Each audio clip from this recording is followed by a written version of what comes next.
강림 후 제2주이자 평신도 주일입니다.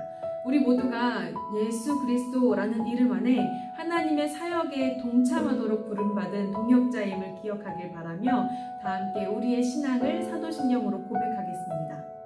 전능하사 천지를 만드신 하나님 아버지를 내가 믿사오며 그 외아들 우리 주 예수 그리스도를 믿사오니 이는 성령으로 잉태하사 동정녀 마리아에게 나시고 본디오 빌라도에게 고난을 받으사 십자가에 못 박혀 죽으시고 장사한 지 사흘 만에 죽은 자 가운데서 다시 살아나시며 하늘에 오르사 전능하신 하나님 우편에 앉아 계시다가 저리로서 산자와 죽은 자를 심판하러 오시리라. 성령을 믿사오며 거룩한 공회와 성도가 서로 교통하는 것과 죄를 사하여 주시는 것과 몸이 다시 사는 것과 영원히 사는 것을 믿사옵나이다. 아멘.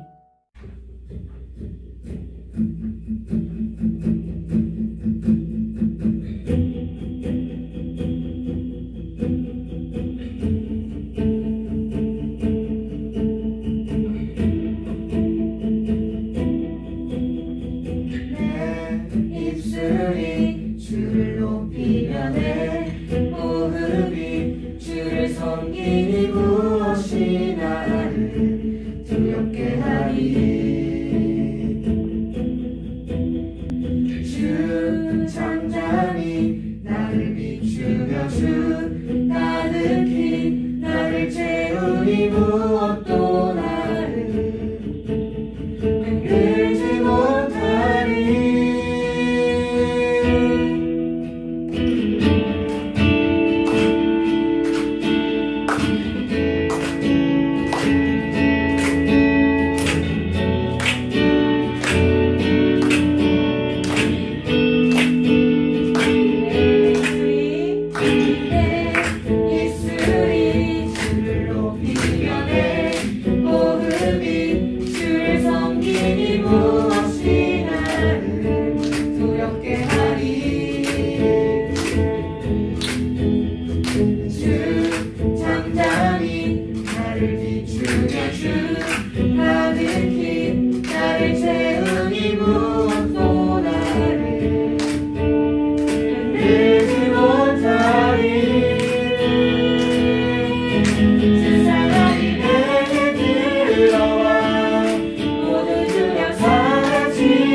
모든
샘솟아나 눈물 홀짝 지나갈 때에 모자라 열매 맺히고 웃음소리 넘쳐나리라. 이곳에 생명샘 솟아나 눈물 홀짝 지나갈 때에 머자나 열매 맺히고 웃음소리 넘쳐나리라.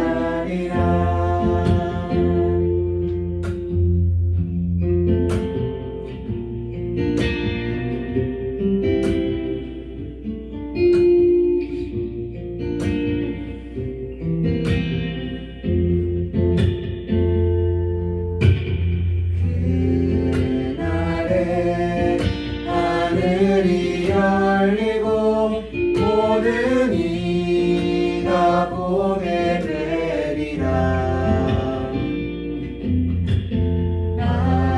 마침내 꽃들이 피고 영광의 주가 오시리라. 꽃들도 구름도 바람도 맑은 바다도 찬양하라 찬양하라 예수를. 하늘을 울리며 노래해 나의 영혼아. 은혜의 주 은혜의 주 은혜의 주. 꽃들도 구름도 바람도 맑은 바다도 찬양하라 찬양하라 예수를. 하늘을 울리며 노래해 나의 영혼아. 은혜의 주 은혜의 주 은혜의 주. 꽃들도 구름도 바람도 맑은 바다도 찬양하라 찬양하라 예수를. 하늘을 울리며 노래해 나의 영혼아. 은혜의 주 은혜의 주 다시 한번 은혜의 주. 꽃들도 구름도 바람도 넓은 바다도 찬양하라 찬양하라 예수를. 하늘을 울리며 노래해 나의 영혼아. 은혜의 주 은혜의 주 은혜의 주. 오늘 이 시간도 온전히 함께하여 주셔서 아버지의 교제하는 시간을 도와주시옵소서. 무엇보다도 우리를 사랑하시는 그 아버지의 사랑을 넘치도록 누리는 시간 될 수 있도록 도와주시옵소서. 이 시간 온전히 성령님을 강구하면서 기도하겠습니다. 오늘 이 새해 가운데 함께하시는 미성이 아버지의 일하신 모든 걸음걸음마다 하나님 영혼을 부어주시옵소서. 성령으로 충만케 하여 주셔서 아버지께서 우리에게 하시는 그 말씀을 귀 기울이시고 나갈 수 있는 소망을 잡으라며 하나님 모든 곳에서 아버지 역사하시는 바라보시도록 도와주시옵소서. 모든 곳에서 하나님의 말씀을 들을 수 있는 저희 예수님을 도와주시옵소서. 오늘 말씀 가운데서 깨우치게 하시고 그 말씀을 살아가게 해주시옵소서. 아버지 모든 주님의 마음을 열어주시고 믿게 해주시옵소서. 하나님 아버지 가득 찾을 때마다 아버지 그들의 마음을 깨워주시옵고 그 마음 가운데 온전한 주님께서 바라볼 수 있도록 그 역사해 주시옵소서. 이 예배를 주님과 온전히 주님과 온전히 나누시길 원합니다.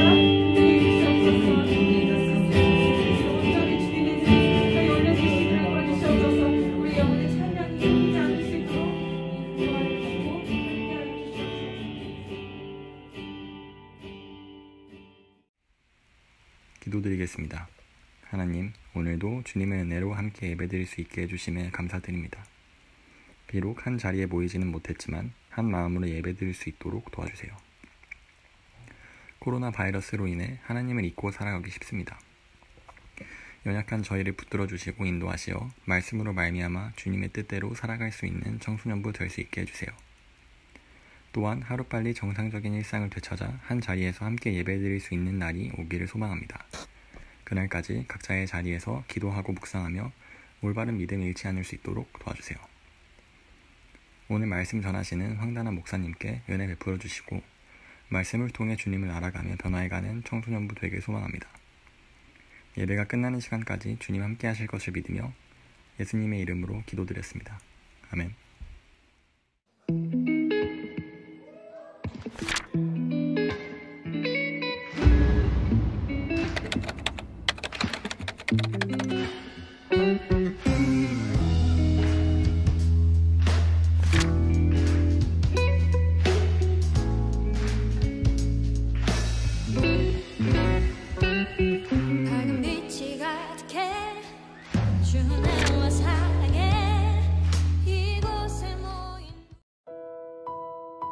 예물을 드리며 기도합니다. 주님께 나아갑니다. 겸손히 또 온전히 드리는 이 예물을 통해 다시 한번 우리 마음을 정결하게 드리길 원하오니 받아주시고 주님께 더 귀하게 쓰임받는 푸른 초장이 될 수 있게 인도하여 주시옵소서.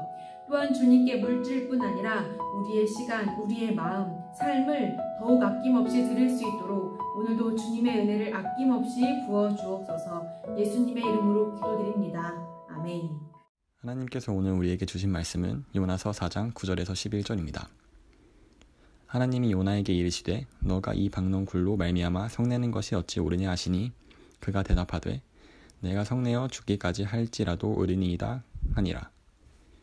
여호와께서 이르시되 너가 수고도 아니하였고 재배도 아니하였고 하룻밤에 났다가 하룻밤에 말라버린 이 박농굴을 아꼈거든. 하물며 이 큰 성읍 니느웨에는 좌우를 분별하지 못하는 자가 12만여 명이요 가축도 많이 있나니 내가 어찌 아끼지 아니하겠느냐 하시니라. 아멘.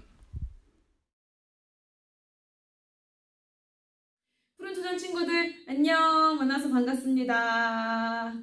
오늘 우리가 소선지서 시리즈 세 번째 시간으로 함께 나눌 말씀은 요나서입니다. 이 요나서는 아주 재밌는 성경책 중에 하나인데요. 아마 여러분이 잘 알고 있는 창세기의 창조 이야기나 또 아담과 하와의 선악과 이야기만큼 요나서 또한 한 번 들어도 잊혀지지 않을 만큼 강한 인상을 줄 겁니다. 요나는요, 선지자입니다. 어느 날 하나님이요, 이 요나에게 이런 말씀을 전하세요. 너는 일어나 저 큰 성읍 니느웨로 가서 그것을 향하여 외치라. 그 악독이 내 앞에 상달되었음이니라. 그러니까 니느웨라는 곳에 가서 경고하라는 거죠.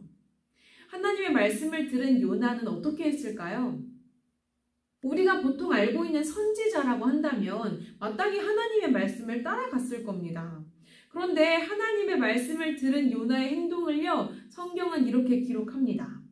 요나가 여호와의 얼굴을 피하여 욥바로 내려가 다시스로 가려고 뱃삭을 주고 배에 올랐더라.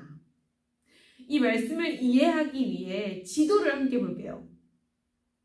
지도에서 볼 수 있듯이 니느웨는요, 아수르라는 나라의 수도였고요. 다시스는 이 니느웨 반대편, 게다가 배를 타고 나가야 할 정도로 굉장히 멀리 떨어진 곳이었다라는 것을 볼 수 있어요. 그만큼 요나는요, 니느웨에 얼마나 가기 싫은지를 하나님께 몸소 보여주고 있는 것이죠. 아니, 하나님의 말씀을 전하는 선지자가 대체 왜 이렇게까지 하나님 말씀 따르기를 거부한 걸까요? 니느웨는 아수르라는 나라의 수도라고 했죠. 아수르는요, 갈라졌던 이스라엘 중에서도 북쪽에 있었던, 그러니까 북이스라엘을 기원전 722년 침략하고 정복했던 나라입니다. 그런데 이 아수르가 얼마나 포로들에게 잔혹하게 굴었던지요, 자료에 따르면 아수르는 그들의 강함을 포악함과 잔인함으로 드러내려 했던 것 같습니다.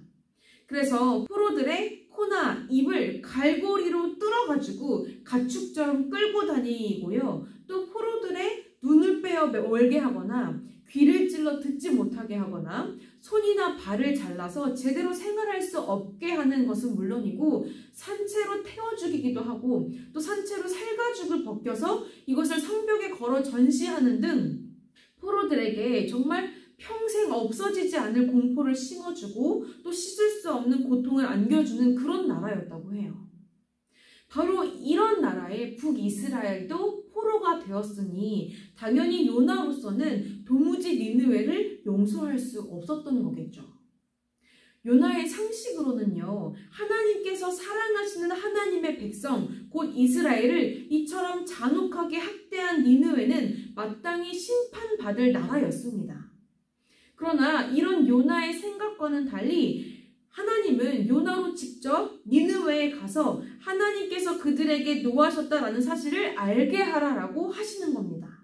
요나는 하나님의 이 의도가 무엇인지 너무 잘 알고 있었어요. 요나서 4장 2절 말씀을 함께 읽어볼게요.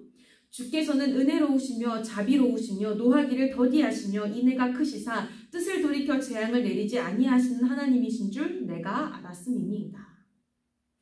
그러니까 하나님께서 니느웨에 경고하시는 것은 지금이라도 니느웨가 악행을 돌이켜 회개하여서 하나님의 자비하심으로 용서를 받을 수 있도록 기회를 주신 것이다 라는 것을 요나는 누구보다 잘 알고 있었다라는 겁니다.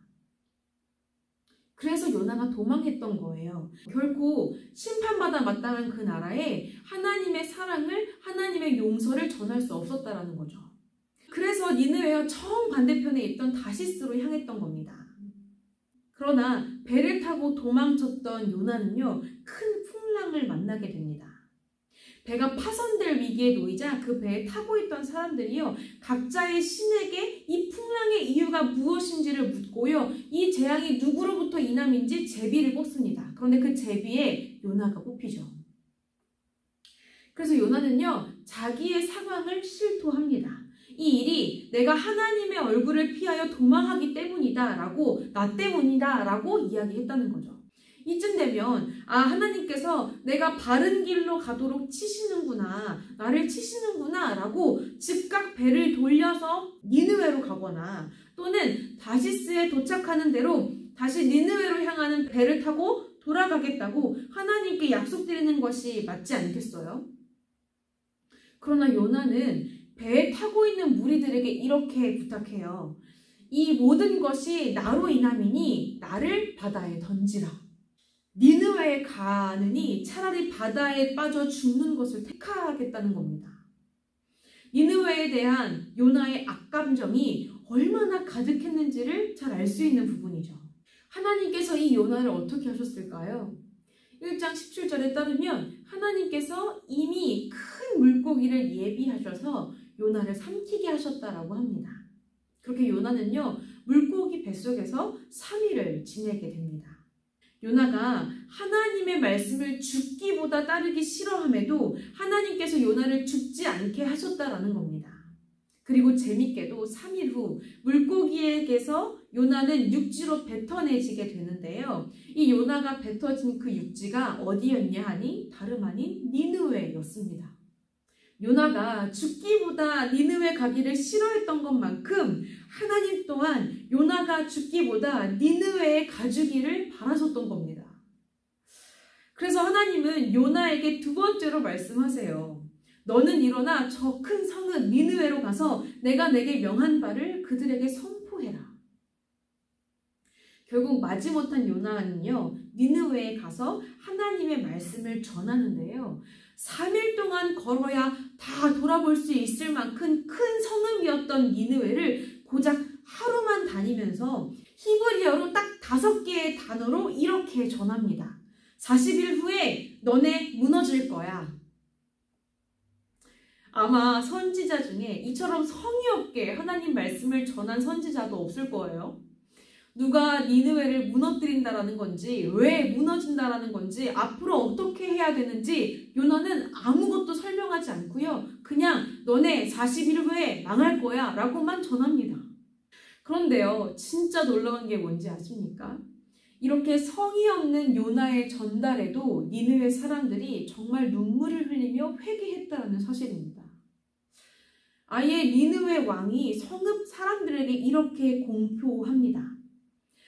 모든 사람뿐 아니라 소떼나 양떼와 같이 모든 짐승도 아무것도 먹지 말고 물도 마시지 말고 오직 하나님께 뜻을 돌이켜달라 부르짖는 데만 힘쓰라 라고 말입니다. 그만큼 니느웨 사람들이 철저하게 하나님 앞에 마음을 회개하고 돌이켰다라는 겁니다. 와, 요나가요, 마음이 미칠 노릇인 거예요. 그래서 요나서 4장 1절과 3절에는 요나의 마음을 이렇게 표현하고 있습니다. 매우 싫어하여 성냈다. 심지어 하나님께 이렇게까지 말합니다. 이럴 거면 차라리 날 죽이세요. 여러분은 요나서 말씀을 보면서 누가 너무하다고 생각되십니까? 가족의 원수, 나라의 원수인 니느웨의 용서의 말을 전해달라는 하나님의 사랑을 전해달라는 이 하나님의 요구가 너무하다라고 느껴지시나요? 아니면 아니 그래도 하나님인데 하나님의 말씀인데 감히 이토록 강하게 거부하는 요나가 너무하다라고 느껴지시나요? 쉽게 선택하기 어려울 겁니다. 그래도 우리 마음 깊은 곳에 이런 의문은 있을 거예요. 왜 하나님은 이토록 무리한 요구를 하시는 거지? 왜 하나님은 이토록 요나가 싫어하는 일을 요청하시는 거지? 하고 말입니다. 오늘 우리가 본문으로 읽은 말씀이요, 이 의문에 대한 답이 될 거예요. 요나는 분노에 차서 니느웨 동편에 초막을 치고 앉아 이 상황이 어떻게 돌아가는지 지켜보기로 합니다. 그런데 마침 요나가 만든 이 초막에 넝쿨이 타고 올라옵니다. 이 넝쿨독의 요나는 시원한 그늘 아래에 앉아있을 수 있었는데요. 이 그늘이 오죽 시원하고 편안했으면 이런 상황 중에 요나의 마음이 넝쿨로 인해 크게 기뻤다라고 4장 6절은 전하고 있습니다. 그런데 다음 날 넝쿨에 벌레가 생겨서 모두 시들고 말았다라고 해요. 하필 그때 햇빛과 바람이 또 어찌나 강한지 푹푹 찌는 더위 때문에 요나의 정신이 아득해질 정도였다고 하죠. 이에 요나는요, 차라리 죽는 게 낫겠다라고 불평했다고 합니다. 오늘 우리가 말씀으로 읽은 본문은 이 모습을 본 하나님께서 요나에게 하시는 말씀인데요. 메시지 성경으로 제가 다시 한번 읽어드리겠습니다. 내가 이 박넝쿨을 가지고 화를 내는 것이 옳으냐? 내가 아무 수고한 것도 없는 그 나무에 대해 내 마음이 하룻밤 사이에 즐거움에서 분노로 바뀌었단 말이냐? 그 나무는 내가 심지 않았고 물 한 번 준 적 없으니 그저 어느 날 밤에 살았다가 다음 날 밤에 죽었을 뿐이다.